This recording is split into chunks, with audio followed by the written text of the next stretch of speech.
Fundación Libertad y Desarrollo presenta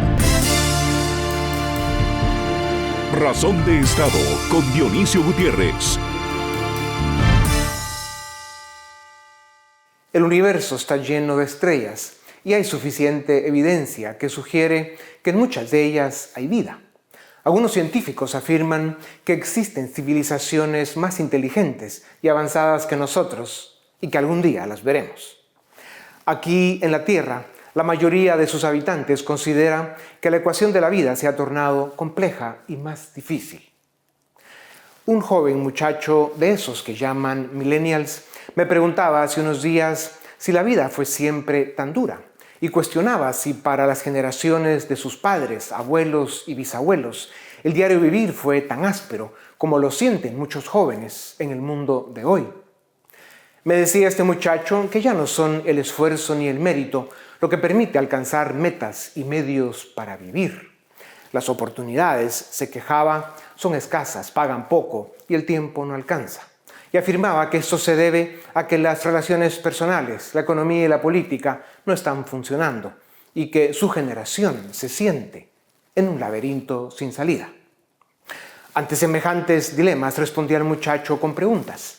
¿Cómo crees tú que lo pasaron tus abuelos, pero en especial tus bisabuelos en los primeros 50 años del siglo pasado, en los que el mundo vivió 2 guerras mundiales, una pandemia que mató a más de 50 millones de seres humanos y la Gran Depresión económica?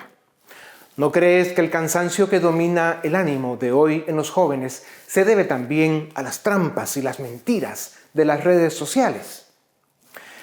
Le dije que es cierto que la política en el mundo está fallando, que la economía global es insuficiente y que hoy cuesta más acceder a las cosas materiales que se pretenden y a los niveles de bienestar a los que se aspira.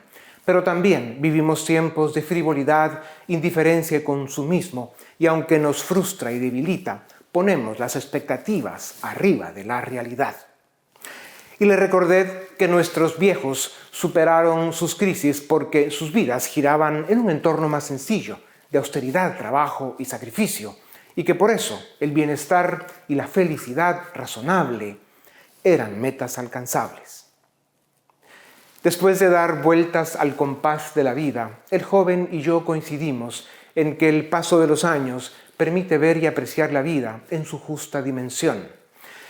Le dije qué hubiera dado yo por saber de joven lo que sigo aprendiendo de viejo y que solo puedo dar gracias porque estoy llegando a estas conclusiones cuando me queda tiempo todavía para seguir evolucionando, para seguir haciendo las paces con la vida y con el mundo, a mi manera, disfrutando cada momento los buenos y los malos y apreciando del maravilloso camino que es la vida, a pesar de cualquier cosa.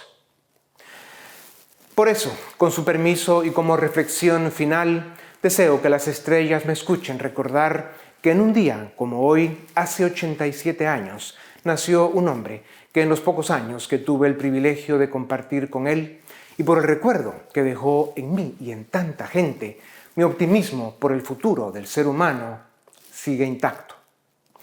Quien sería hoy un venerable señor de 87 solo llegó a los 42. Pero somos muchos los testigos y fuimos más los beneficiarios de su bondad, de su ejemplo, de su sencillez, de su generosidad, de su corazón noble y sincero. Aquel hombre era mi padre.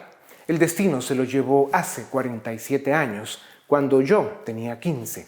Y desde entonces sigo esperando el día en que nos volvamos a encontrar para darnos un abrazo fuerte, como tantos que nos dimos, como tantos que faltaron. Feliz cumpleaños, querido viejo. Gracias por seguir siendo una estrella en mi vida.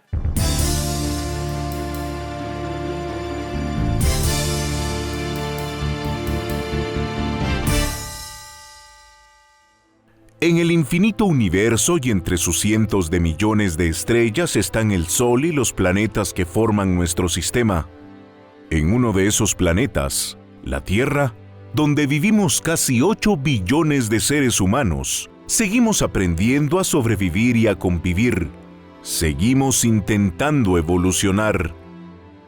Es evidente que la creación tiene la imperfección y el conflicto como elementos de su diseño, para que el aprendizaje y la evolución sean un reto permanente en la especie humana. Y es evidente también que la ecuación de la vida premia a quienes logran descifrarla, sin olvidar que la suerte y el destino son, entre otros, elementos que la alteran y la definen. A través de la historia, la especie humana ha vivido momentos mucho más difíciles y dolorosos que los que vivimos las generaciones que hoy habitamos la Tierra. El problema es que a cada generación le toca vivir y sufrir lo suyo. Lo de hoy nos tocó a nosotros. En los primeros días de 2020 apareció en la Tierra un virus que se vino a sumar a los problemas que ya teníamos en 2019. Hemos perdido 5 millones de seres humanos por el COVID y las economías, en especial las del mundo subdesarrollado, fueron devastadas. A inicios del 2021, la Organización Internacional del Trabajo indicó que la pandemia habría provocado la pérdida de 255 millones de empleos a nivel mundial. Eso es 4 veces más empleos perdidos que en la grave crisis financiera de 2008. Estas pérdidas provocaron una caída de 8.3% en los ingresos laborales mundiales, pero en especial provocaron angustia y sufrimiento. La economía es el conjunto de decisiones que toman millones de personas día a día cuando salen a trabajar, a producir, a invertir y a intercambiar. Entre esos millones de personas están quienes viven en la economía informal, el sector más golpeado por la crisis y sobre los que se tiene escaso o nulo registro y control. Además de que la política vive uno de los ciclos de mayor disfuncionalidad y rechazo y la economía global es insuficiente, casi el 50% de la población mundial no está protegida por la vacuna y por eso no han podido retornar a sus actividades. Sectores como los servicios, el espectáculo y, sobre todo, el turismo siguen sin poder retomar sus actividades normales. Hay ciudades que dependen del turismo y la parálisis les provoca un auténtico calvario. A diferencia de los países desarrollados, donde los gobiernos asisten la crisis razonablemente bien, en los países subdesarrollados, millones de seres humanos, encima de la crisis sanitaria, sufren de hambre, desempleo y desesperación. Mientras tanto, la economía mundial padece otros riesgos y daños colaterales derivados de la intervención de los gobiernos en sus sistemas fiscales y monetarios. Las masivas inyecciones de dinero, los problemas en la cadena de suministro y la crisis energética podrían provocar una inflación sin precedentes en las últimas 2 décadas. Los economistas aún debaten si este será un fenómeno temporal o si tendrá un impacto más duradero. Las tareas mal hechas hasta finales de 2019, a lo que se sumó la pandemia, ya provocó la peor crisis económica de los últimos 100 años y el impacto más severo a la especie humana desde la Segunda Guerra Mundial. A los casi 8 billones de seres humanos que vivimos en este maravilloso universo, nos toca seguir aprendiendo. Pero, sobre todo, debemos alcanzar, y pronto, un mayor grado de evolución.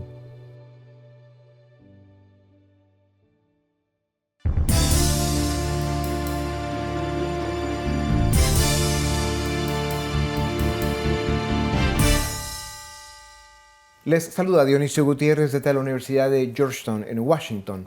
Vivíamos tiempos terribles, de terrible complejidad política y económica antes de la pandemia, después de casi 2 años de navegar por el mundo con este virus terrible que nos trajo la naturaleza. La economía se ha convertido en una ecuación que necesita ser diagnosticada con cuidado y manejada con más cuidado todavía. La pobreza creció, hay desempleo, pero hay mucha gente también que no quiere trabajar. La inflación es una amenaza que agrava, digamos, o agravada por la crisis de la cadena de suministros y por la crisis energética, que también se viene a sumar a la ecuación que estamos viviendo los seres humanos en esta era. ¿En qué economía estamos viviendo? ¿Hacia dónde va el mundo, en especial América Latina, la región donde vivimos más de 650 millones de seres humanos, que teóricamente hemos sido la parte más afectada del planeta por la pandemia?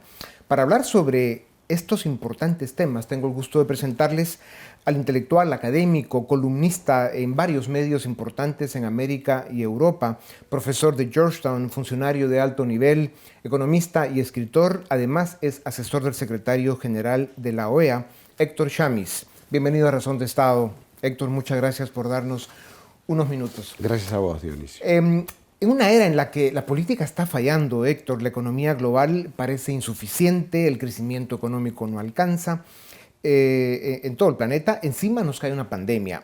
Los gobiernos inyectan una masa monetaria brutal que genera, por supuesto, mucho apoyo en el momento que hace falta, pero también una distorsión monetaria importante. La cadena de abastecimiento falla y encima se produce una subida drástica en los precios de las fuentes de energía eléctrica. ¿Va el mundo o parte de él encima de los problemas que ya tenemos a una hiperinflación? No sabemos todavía si va a ser hiper o no, pero sí yo creo que va a ser una inflación de largo plazo, de mediano a largo plazo, persistente. Y resistente porque además hay fuerzas por ambos lados, por el lado de la oferta y por el lado de la demanda, que van en esa dirección. De la demanda por la inyección de recursos fiscales en todas las economías del planeta virtualmente, y por el lado de la oferta por esta virtual ruptura de la cadena de suministros que definitivamente van a poner más presión a los precios. Ya. Héctor, unos grupos de economistas serios dicen que la inflación es temporal y que será manejable. Otros grupos también serios dicen todo lo contrario y hablan de riesgos de hiperinflación y caos. Tú estás un poco en medio, digamos, como viendo, pero ¿a quién le creemos? Sí, además esto es como un poco temporal la historia de Argentina, donde la inflación es temporal hace 50, 60 Exacto. años, ¿no? Y veremos si es temporal o no, y si no es temporal, ojalá que no sea temporal, pero cuál sería la terapia de salida de esto, ¿no? Si es una recesión profunda, como fue aquella inflación de la segunda mitad de los 70 en Estados Unidos y en el resto del mundo, resuelta por medio de un ajuste fiscal draconiano. Bueno, tuvo un precio y en particular para América Latina aquel ajuste tuvo un precio que fue la década perdida de los 80, precisamente. Ya. La cadena de suministros, los problemas en los puertos, la falta de personal, viene a complicar más la cosa. ¿Por qué sucedió y cuánto tiempo durará, según tú? Es extraño eso, porque además, y he leído lo que pude sobre el tema, es que hay un deseo de reorganizar la vida profesional de una enorme cantidad de gente. El mercado laboral de este país está en déficit porque la gente no quiere cubrir los puestos de trabajo. Los inmigrantes trabajan únicamente. Es curioso, en un marco además donde no es particularmente propicio, amigable con el inmigrante. Pero el inmigrante sí trabaja, sí cumple con o atiende los llamados a la demanda de empleo. Es un tiempo extraño, ¿no? Por sobre todas las cosas. Sí. No lo hemos vivido antes. Vamos a ver si hay marcianos por ahí que nos ayudan a entenderlos. Sí. Héctor, la pandemia hizo más evidentes nuestros problemas, vacíos y desgracias y las aceleró. La reacción ha sido mediocre, especialmente en América Latina. ¿Viene otra década perdida, que es algo que tú te has planteado en tus escritos? Probablemente sí para algunos países, no para todos necesariamente. En aquella década perdida fue sistémica, en el sentido que, excepto Chile y Colombia, las economías de la región en 1990 eran más pequeñas que en 1980, es decir, un crecimiento negativo. Ahora no me queda claro que sea tan generalizado, tan sistémico. Hay indicios que algunas economías de la región van a crecer este año. Colombia, Perú, por ejemplo, han recibido capital extranjero neto, ingresos de capital extranjero neto muy significativos. No todos, Argentina y México han perdido capital extranjero, han perdido inversión. Esto tiene que ver además con la política, con cómo se gobierna, tiene que ver con qué tipo de instituciones están a cargo de hacer política económica. Y la pandemia, efectivamente, como decías, ha exacerbado eso, nos ha hecho más vulnerables ha expuesto nuestras debilidades de una manera mucho más cruda. Sí. México y Argentina mencionabas y sabemos que sus razones son profundamente políticas. Y cuando uno ve el saldo acumulado negativo que viene sumando América Latina en tantas dimensiones y que la definimos muchos como una crisis multidimensional que la pandemia vino a profundizar, la gran pregunta es, ¿cómo salimos de esta? Es muy... ¿Cuál sería el ABC según tú? Es muy triste. Bueno, para saber o preguntarnos cómo salimos, entendamos por qué estamos aquí. Y yo creo que, bueno, si tuviera que elegir un factor es que tuvimos el superciclo de precios, el superciclo de las commodities, sacamos 70 millones de personas de la pobreza, las nuevas clases medias, pero eso se hizo en base a consumo, sin inversión en capital humano ni en infraestructura, sin la capacidad de sostener ese crecimiento. Fue un crecimiento por precios, los precios de los productos exportables, y como todo ciclo de precios se agota. Claro. Y cuando se agotó, hacia 2011-2012, no había recursos fiscales ahorrados, no había infraestructura, no había inversión significativa en capital humano. Y eso nos ha hecho perder ese tren. Claro. Y eso es importante que lo has mencionado. También has mencionado, Héctor, y una de las razones por las que el mundo económico te respeta es porque crees y promueves en la integración económica, la promoción del comercio, atraer inversión y crear oportunidades de trabajo, que es más o menos la fórmula mágica, natural y lógica para salir del subdesarrollo y lograr crecimiento económico. Sin embargo, el mundo está viviendo una época que va precisamente al lado contrario de eso, ¿no? Proteccionismo, lo vimos en el gobierno de Estados Unidos pasado, en este continúan ciertas políticas, en general un mundo más cerrado y más proteccionista. ¿Es realista hablar en estos tiempos de integración, sobre todo para América Latina? Bueno, tal vez no. En cuanto al proteccionismo de la administración anterior, bueno, hay que diferenciar, ¿no? Porque sí se firmó un nuevo tratado con México, a pesar de la retórica que era muy proteccionista. Por el otro lado está lo de China, que, bueno, como sabemos, China hace mucho tiempo que hace trampa en regulaciones comerciales, hace trampa en regulaciones ambientales, en derechos de propiedad intelectual. Bueno, y además Trump no es el primer presidente en Estados Unidos en señalar esto, hay 4 presidentes anteriores también lo hicieron. Yo creo que lo importante es que América Latina tenga un debate, tenga una conversación sobre este tema del comercio, porque después de la década perdida de los 80 estuvo esta propuesta de la zona de libre comercio de las Américas, comercio e integración para fomentar la inversión y crear puestos de trabajo, crear empleo. Llegó de Washington, fue Bush 41, Bush padre, ¿verdad?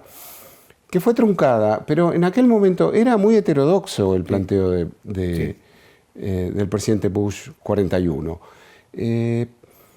Hay que tener esa conversación. Sí, cierto. América Latina no comercia con América Latina. El comercio interregional es minúsculo. Y lo has mencionado en algunos de tus artículos. Héctor, precisamente por eso, cuando uno ve los tratados de comercio que se han firmado, el que acabas de mencionar de Estados Unidos y México, NAFTA, CAFTA y tantos otros, no cambiaron realmente la situación de esos países. Claro, el argumento es que pudo haber sido peor sin ellos. Exacto. Pero ¿qué está fallando en el mundo?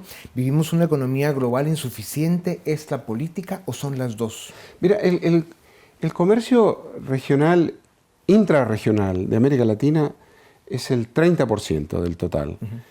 El europeo está arriba del 60%. Está en el 70% y el de Asia está por encima del 60%. Hay un espacio de promoción de comercio tremendamente rico. Hay una realidad que la pandemia nos educó en la necesidad del nearshoring, lo que se llama entre los expertos de comercio, que es comerciar con el vecino, porque los costos de transporte son extraordinarios y porque la pandemia los dificulta. Además, la logística se ha hecho muy dificultosa. División de trabajo, economías de escala, y exacto. lo Entonces, básico de siempre. Tengamos esa conversación, aunque sea. Sí. Héctor, el populismo de izquierda y de derecha, siempre autoritario, y ese discurso desgastado de la izquierda que no entiende el proceso económico y pretende que los gobiernos regalen dinero porque creen que viene de los árboles el dinero, ¿se puede cuantificar el daño que está haciendo esa cultura a América Latina? darle un número, no sé, pero es un daño muy profundo, es un daño de largo alcance. Es un poco además el regreso, en los años 90 estábamos en otro tipo de debate, estábamos en el debate sobre comercio, si sí o si no, pero si comerciamos y nos integramos o no. Estábamos en el debate sobre la democracia, estábamos en el debate sobre una macroeconomía lógica, racional. Esto que acabas de decir, que bueno, que las distorsiones se pagan, imprimir dinero tiene costos para los más pobres, para los más vulnerables. Y de pronto se ha olvidado todo eso. Eso que llamamos populismo, que no sé si lo es, ha hecho mucho daño en eso. Sí. Héctor, y precisamente por la pandemia y la forma en que aceleró nuestros problemas, estas discusiones no resueltas, la falta de comprensión que se tiene sobre el proceso económico y el hecho de que efectivamente la economía global pues, está dejando mucho que desear, las expectativas están mucho más altas de la realidad. La gran pregunta es, ¿por dónde salimos? ¿Cómo logramos de que haya más comprensión política del proceso económico? ¿Cómo funciona realmente? Y luego buscar que Washington tenga una agenda para América Latina en un nivel de discusión que tenga estos elementos. Sí, Washington tiene agenda para América Latina. No sé si es la mejor, no sé si es suficientemente amplia. Bueno, tiene como prioridad tiene el tema de la migración. Y eso es muy delicado para nosotros, porque sabemos por qué nuestra gente migra. Y migra por cuestiones de seguridad, porque América Latina en realidad, si lo pensamos, Dionisio, América Latina, cada país de América Central y del norte de América del Sur necesita un plan Colombia, porque el tremendo déficit que tenemos es de seguridad. En el sentido que no hay ley y orden, no hay control territorial, o sea, el crimen organizado controla la política, porciones del Estado, y controla porciones del territorio como si fuera un Estado, aún en aquellos estados fuertes, como es, digamos, partes de Colombia, que ha tenido Plan Colombia. Héctor, tú has planteado con mucha propiedad los dramas que vivimos con la baja capacidad de los estados, una población económicamente activa en la informalidad enorme en América Latina que no se logra integrar, el problema de la desigualdad, los sistemas de salud quebrados, etc. Sin restar importancia a las otras, el problema de la desigualdad en realidad es un drama humano que ha existido a través de la historia, pero en realidad lo convierte en un instrumento ideológico de lucha de clases y de conflictividad política, especialmente en los países donde la escalera social está paralizada, donde la gente siente que no importa qué haga, no hay posibilidad de superarse. Entonces esa desigualdad se convierte en un problema político. Sí. ¿Cómo analizas eso en pocas palabras? Y me gusta ese término que usaste de la escalera social, que es un término diferente al tema de la desigualdad, porque apunta en dirección a la movilidad ascendente. Exacto. ¿Verdad? La movilidad social. Yo creo que hay un drama en nuestra región hace algún tiempo, pero que comienza a tomar forma, comienza a madurar, aún en Estados Unidos, que no lo tengo escrito, pero lo tengo leído, pensado, que es una suerte de ruptura del contrato social intergeneracional. Exacto. Las sociedades evolucionaban en América y en muchos países del mundo sobre la base de un criterio que es que si uno estudia, si uno se forma, si uno se esfuerza, va a estar mejor que sus padres. Y los padres invertían en uno en base a esa premisa. Y esa premisa ya no existe, ni siquiera en Estados Unidos. Sí, así es. Héctor, en los segundos que nos quedan, hay dos temas sobre los que quisiéramos escuchar tu opinión. Uno es, ¿por qué no se ven iniciativas más agresivas del primer mundo, especialmente en instituciones como el Banco Mundial, el BID, el Fondo Monetario Internacional y otros, para hablar de una agenda de integración económica, por ejemplo, para Centroamérica, que son países pequeños con los que sería relativamente fácil implementarlo, poniendo condiciones de transparencia y resultados para que, digamos, el experimento funcione? Esa es la solución. Sí. Eso resolvería problemas de seguridad nacional para Estados Unidos por migración, narcotráfico, y resolvería grandísimos problemas sociales en países como la región centroamericana. Estoy de acuerdo. No podemos hablar de migración aislado de los otros problemas, del crimen organizado, de la ausencia de instituciones del Estado, de la ausencia de control de fronteras, donde el Estado no ejerce su rol soberano en última instancia, y hay competidores que controlan partes de ese Estado y controlan el proceso político, una buena parte del proceso político. Sí. Tú mencionaste hace un momento el tema del Plan Colombia y que el problema de América Latina, en muchos de los países, lo que más sufrimos es problema de seguridad, ¿no? Que incluye el tema de la seguridad jurídica, la ausencia de Estado de Derecho, la criminalización de la política, cómo el narcotráfico y las organizaciones mafiosas pues han ido haciendo básicamente un secuestro de las instituciones del Estado, y eso pues genera enormes niveles de corrupción, los países no funcionan y por eso no hay inversión y las economías no crecen. ¿Cómo se le explica al mundo que esa es la ecuación que se debe resolver y que si no se hace, pues estamos condenados a vivir en un subdesarrollo terrible? Con persistencia, con comunicaciones, con conversaciones, ¿no? No sé si estamos conversando sobre nuestros temas, sobre los temas que nos importan, porque, y además cuando hablamos de seguridad, es cierto, la seguridad en un sentido multidimensional, porque cuando se dice, además, en esta cosa ideológica de baja calidad, que polariza, que no atiende los verdaderos problemas, que la seguridad le preocupa a los ricos o le preocupa al capital, al inversor. La víctima más importante de la inseguridad son los sectores de bajos ingresos, en todas partes. Ese es el problema de la inseguridad. Sí. Héctor, para terminar, entre las muchas cosas que eres un catedrático universitario de mucho nivel, y uno de los desafíos que tiene la educación, la academia, es cómo rescatamos al ser humano, cómo lo reintegramos a un modelo de desarrollo que tenga sentido, que tenga la ecuación correcta. Y la gran pregunta es ¿seguimos formando pues, abogados, economistas, ingenieros, o ponemos énfasis en la formación de funcionarios, de tecnócratas, de dirigentes, de líderes políticos que de una forma más rápida puedan ir a rescatar la política y reinventar básicamente nuestros modelos de desarrollo para que tengamos resultados a más corto plazo? Así es, pero además, ¿cómo hacemos para educar, formar y generar oportunidades de empleo en ciencia y tecnología? Que no tenemos. Tenemos mucha menos que otras regiones del mundo. No tenemos startups. No tenemos unicornios, que son los grandes creadores de conocimiento y de valor en una economía dinámica de hoy. Muy pocos países tienen un suficiente número de startups y ahí es donde tenemos que poner nuestros esfuerzos.